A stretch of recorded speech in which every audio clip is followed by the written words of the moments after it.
There was a time in my life when I believed I wasn't meant to succeed. And the most dangerous part?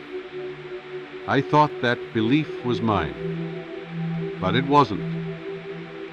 That voice, the one whispering that I wasn't good enough, smart enough, strong enough, it didn't come from within me. It was planted there, repeated, reinforced, passed down like a quiet inheritance of fear.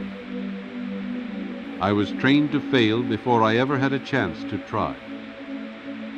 They said, don't aim too high. Don't get your hopes up. People like us don't win. They meant well, but those words were soaked in their own doubts, not mine. And I absorbed every one of them. Slowly, silently, I started to believe the lie. Not because it was true, but because I heard it enough times to mistake it for truth. I acted like someone destined to lose. Not because I lacked potential, but because I had been conditioned to believe I had none. That's what unconscious programming does. You don't live your truth. You live someone else's fear. And I know I'm not alone in this. There are millions of people walking around today, carrying voices inside their minds that were never theirs to begin with. Voices of parents, teachers, authority figures, all echoing one message: you're not enough. But one day, I asked the question that changed everything. Who told me that? Who told me I couldn't rise? Who told me success wasn't for me? Who made me believe that trying was pointless? And when I traced those voices back, I realized they didn't belong to me at all. They were borrowed beliefs, adopted limitations. And if they weren't mine, then I could return them. That moment cracked something open inside me. Because if I was trained to fail, then I could retrain myself to win. The subconscious mind doesn't argue. It doesn't analyze. It obeys. It listens to whatever you feed it, especially with emotion and repetition. So when I fed it fear, it gave me hesitation. When I fed it doubt, it gave me failure.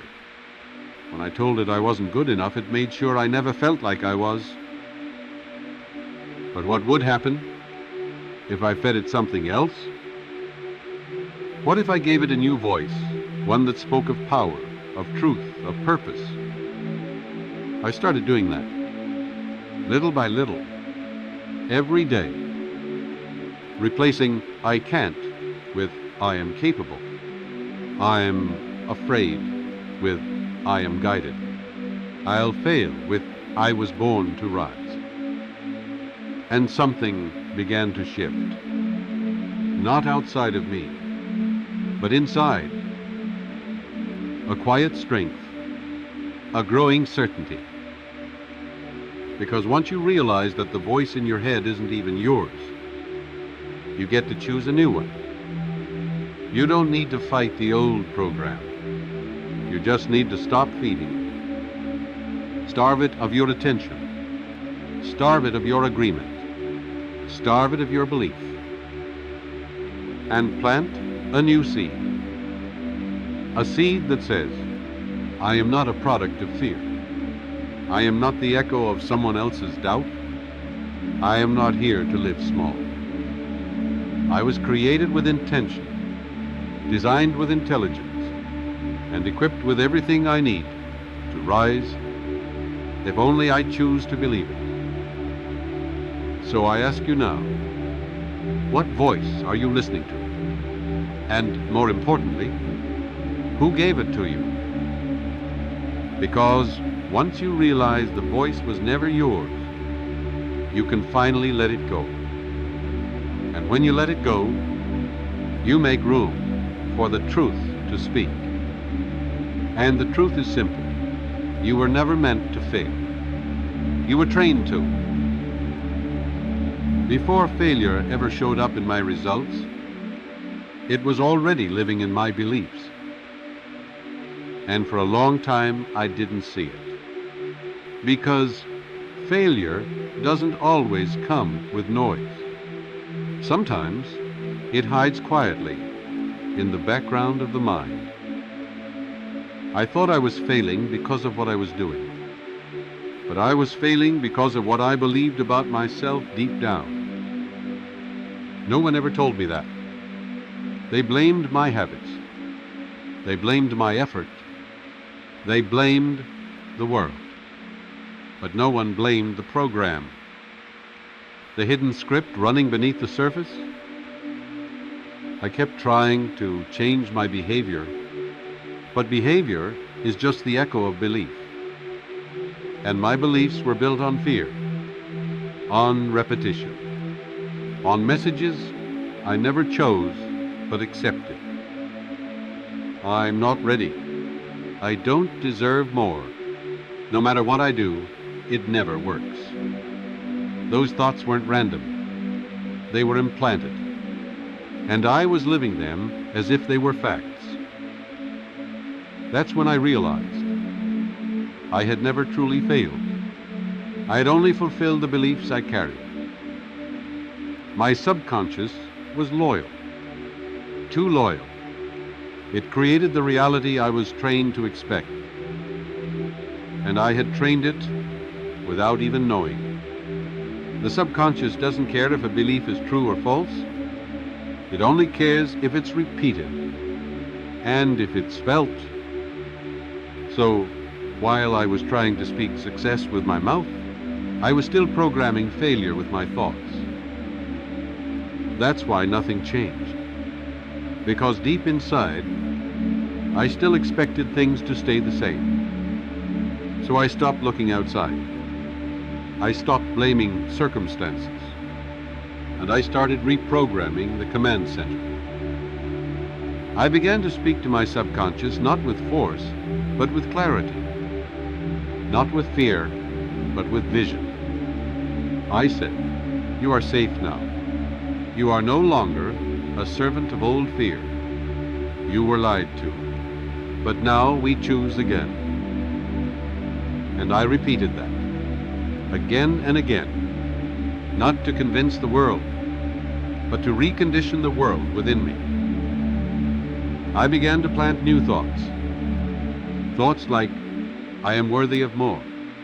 I am no longer a victim of what I didn't choose. I have the power to reprogram my entire life. At first, it felt false, like putting on a suit that didn't fit. But I kept wearing it until it became mine. And the subconscious, that loyal servant, started listening. The same mind that was trained to limit me began building a new foundation. Because success doesn't begin in your hands. It begins in your identity. And identity lives in the subconscious. So now I ask you, what beliefs are you carrying that were never yours to begin with? What failure have you been living simply because it was expected of you? Because if the origin of your failure is invisible, then so is the beginning of your breakthrough. For a long time, I thought the world was working against me. I thought the problem was out there. Other people, the economy, the system. But the truth is, nothing outside of me was stopping me. The real enemy was the one I had trained to speak with my voice. It didn't scream. It didn't shout. It whispered quietly, and I obeyed it without question. You've done enough. You're not ready. You'll just fail again. It didn't sound like fear. It sounded like logic. But it was sabotage. There's a version of yourself hiding in the subconscious that was programmed to keep you safe, not successful.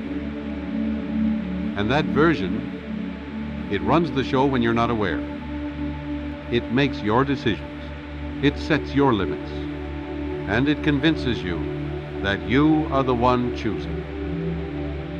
But you're not choosing. You're repeating. You're obeying a mental code that was never questioned. That's what I had to face. The enemy wasn't out there. It was programmed inside me. And it used my thoughts, my memories, my voice. It didn't hold me back with fear. It held me back with comfort. Comfort is the most dangerous trap the subconscious creates. Because when you're comfortable, you stop expanding. You stop challenging the script. And you start defending your limitations. I had to stop defending what was never mine. I had to interrupt the loop. And the first step was awareness.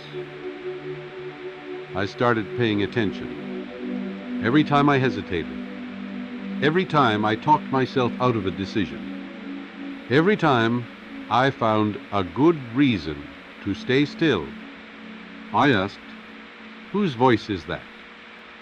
Because it wasn't my truth. It was just a habit, wearing my voice like a mask. And I decided if my mind was trained to block me, then it could be trained to lift me. So I spoke back. When the voice said, don't risk it, I said, staying here is the real risk.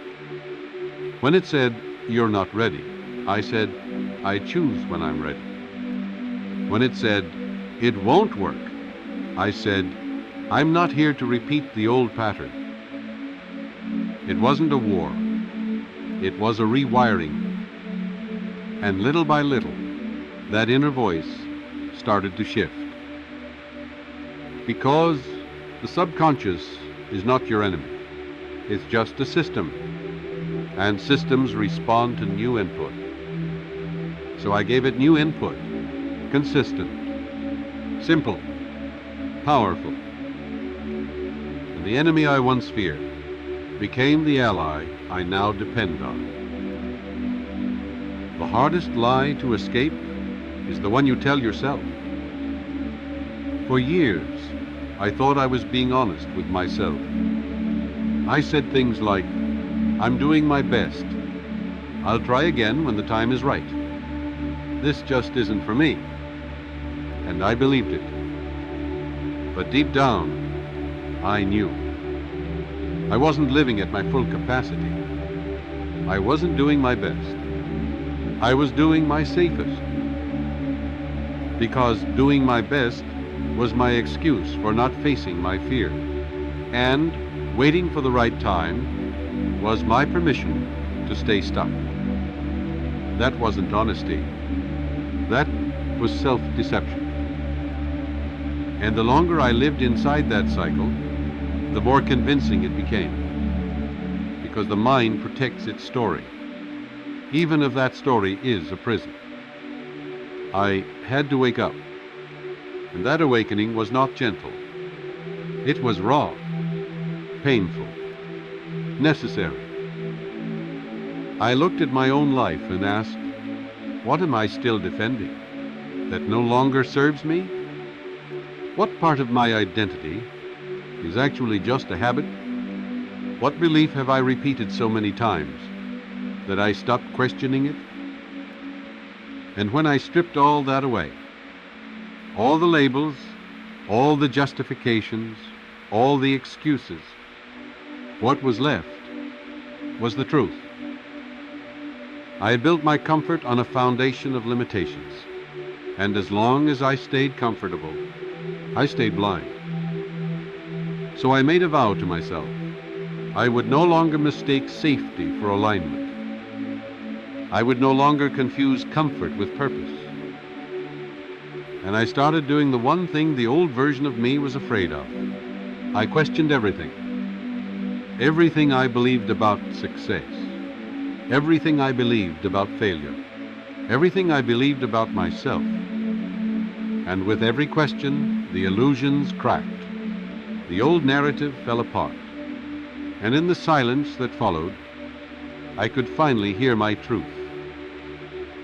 A truth that had always been there, but buried beneath years of noise, years of lies I called reality.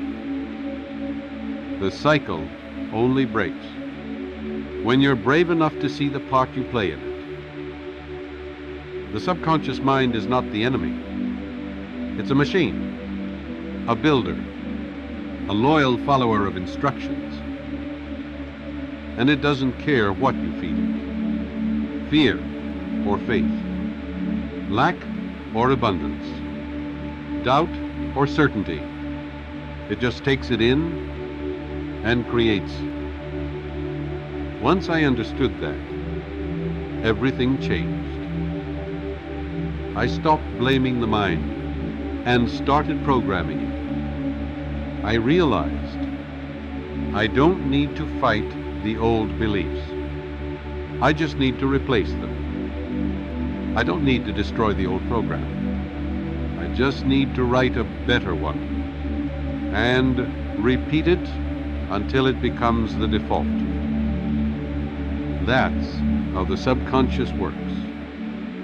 It listens to repetition. It responds to emotion. And it adapts to what you give it over and over again. So I started feeding it a new code. Not once, not twice, but daily. Affirmations, visualizations, declarations, not just spoken, but felt. I didn't just say, I am abundant. I felt abundance. I didn't just say, I am confident. I walked like I already was. That's the difference between wishing and programming. Wishing hopes, programming commands, and the mind obeys the command. So I stopped asking for change and started declaring it. Not someday, not when I was ready, but now. Every time I repeated the new code, the old one lost power. Every time I said, I am worthy, I am strong, I am in control of my mind, I was building a new foundation. Not overnight, but daily, consistently, intentionally. And one day, I realized the new mind was no longer something I was trying to build. It was who I had become. I didn't just change what I said. I changed what I saw. Because the subconscious doesn't respond to words alone. It responds to images, emotion, impression. And for years, I had been visualizing the worst.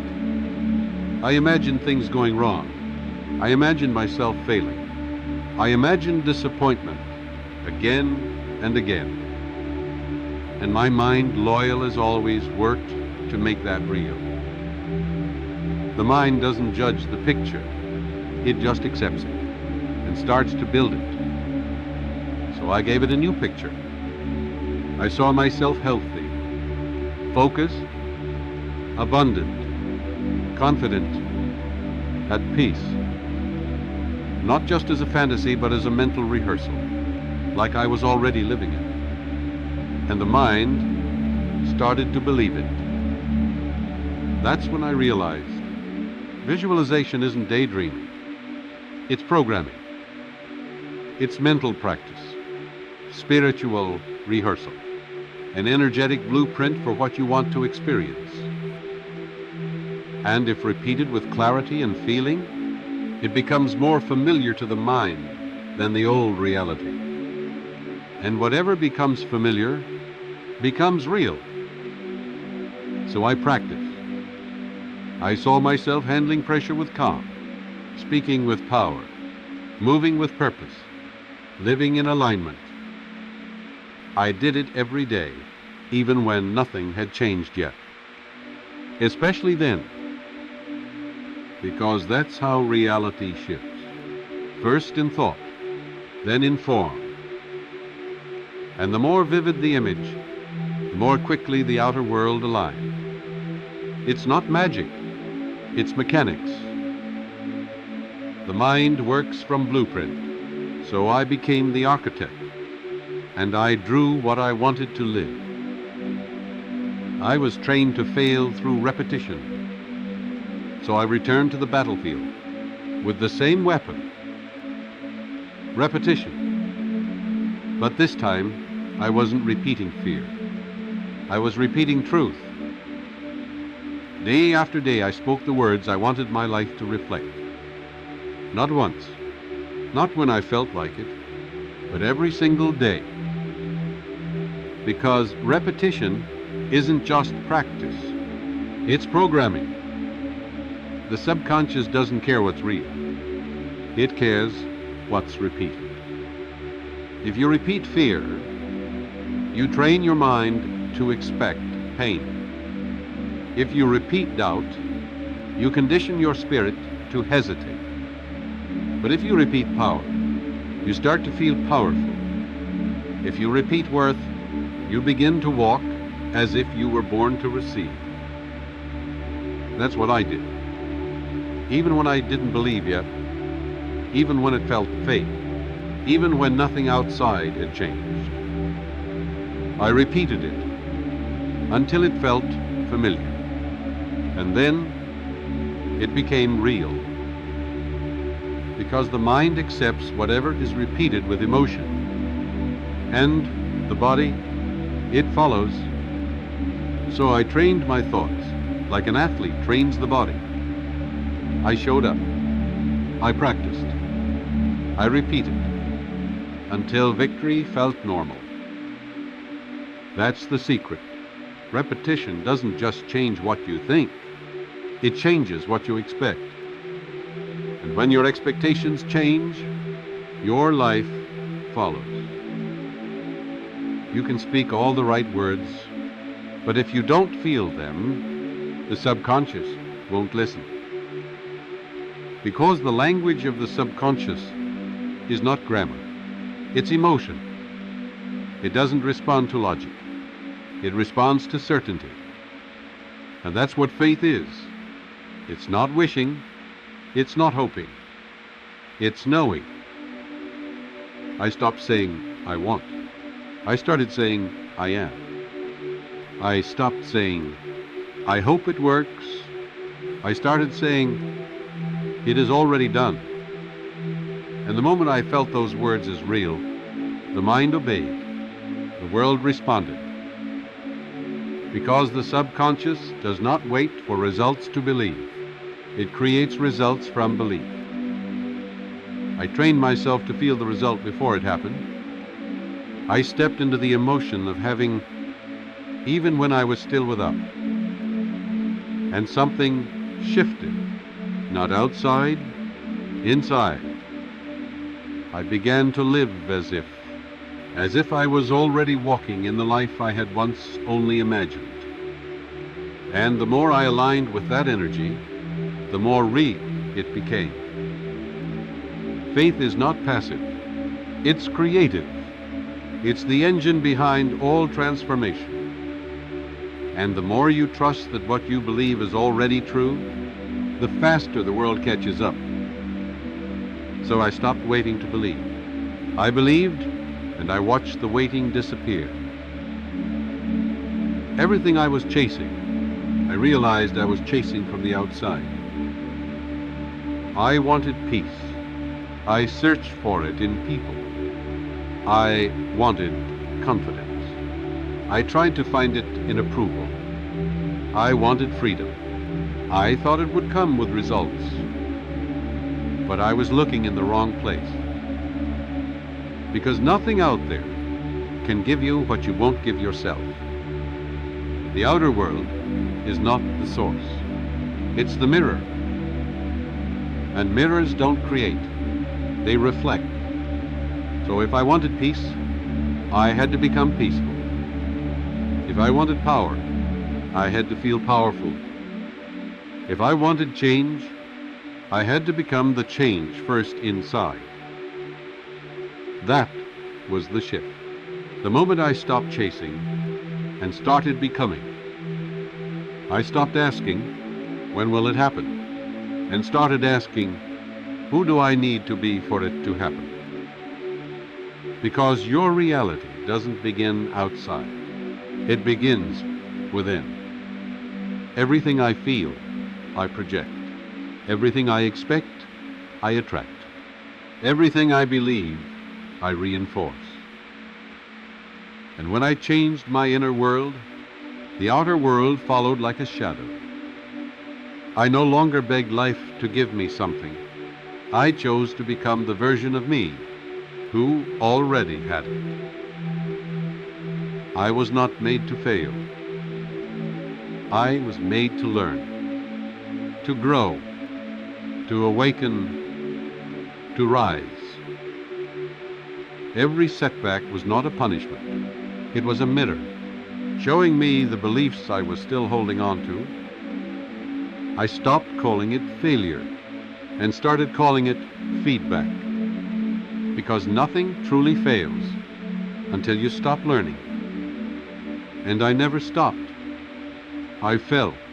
I got up. I reprogrammed. I evolved. I realized I am not a victim of life.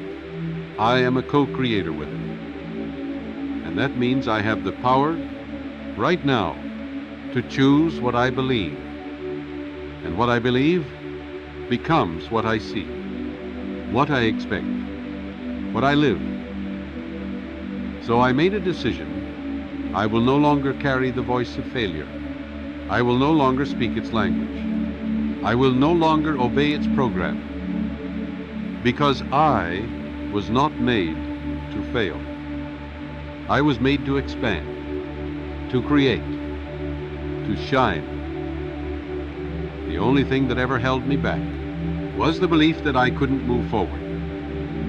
Now I know there is no limit except the one I choose to accept. And I choose freedom. I choose strength. I choose truth. I choose the life I was always meant to live. You weren't born broken. You were born brilliant.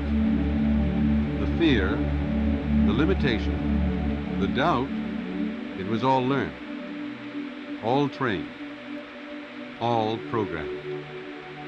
And that means it can be unlearned. It can be rewritten. It can be reprogrammed. The life you want, it doesn't begin out there. It begins here, inside you. And everything changes when you finally decide, I will no longer live by default. I will live by design. Speak the new truth. Feel it, live it, and repeat it until it becomes who you are. Because you were never meant to fail. You were trained to. And now you're free to train your mind to win.